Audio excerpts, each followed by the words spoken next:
Pada zaman dahulu kala, di negeri antah berantah, yang dipimpin oleh seorang raja yang bernama Maharaja Indradewa, hiduplah sepasang suami istri yang miskin. Keduanya sangat dibenci orang. Hingga di hutan, mereka memakan batang kayu dan buah-buahan. Beberapa lamanya, istrinya pun hamil 3 bulan.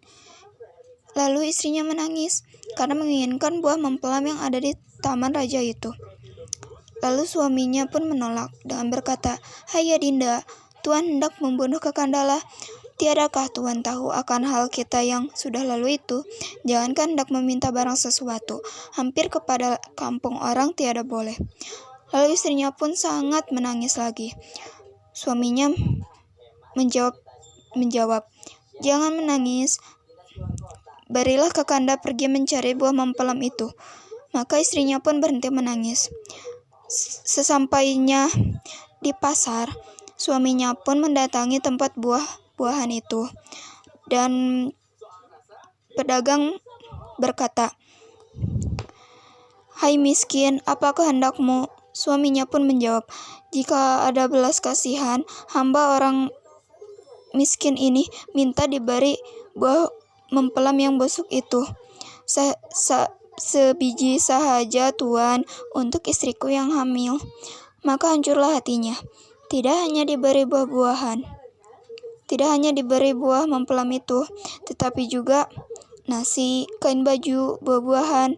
Lalu kembali ke hutan, menghampiri istrinya dengan menceritakan apa yang diperolehnya itu. Istrinya pun menangis lagi, karena yang diinginkan buah mempelam yang ada di taman raja itu. Dengan berkata, "Biarlah aku mati sekali." Maka suaminya pun pergi menghadap Maharaja Indradewa. Baginda pun sedang ada pertemuan dengan raja-raja lainnya. Suaminya mendatangi sekali, lalu Baginda berkata, "Hai miskin, apakah hendakmu?" Suaminya pun bersujud kepada Baginda dengan berkata, "Ampun tuanku, hamba orang yang hina ini hendaklah memohon meminta buah mempelam yang sudah gugur." Baginda pun menjawab, "Untuk apa buah mempelam itu?" Suaminya pun menjawab lagi, "Untuk dimakan, Tuan." Baginda menjawab, "Ambilkanlah buah mempelam 1 tangkai untuk si miskin ini." Lalu diberikan kepada si miskin. Sampailah di tempatnya, istrinya pun senang sekali. Lalu 3 bulan lamanya, ia menginginkan buah nangka yang ada di tanaman raja itu. Si miskin pun mendapatkannya di kebun raja itu. Pada malam 14 hari bulan, sedang terang itu merang. Istrinya pun melahirkan seorang anak laki-laki.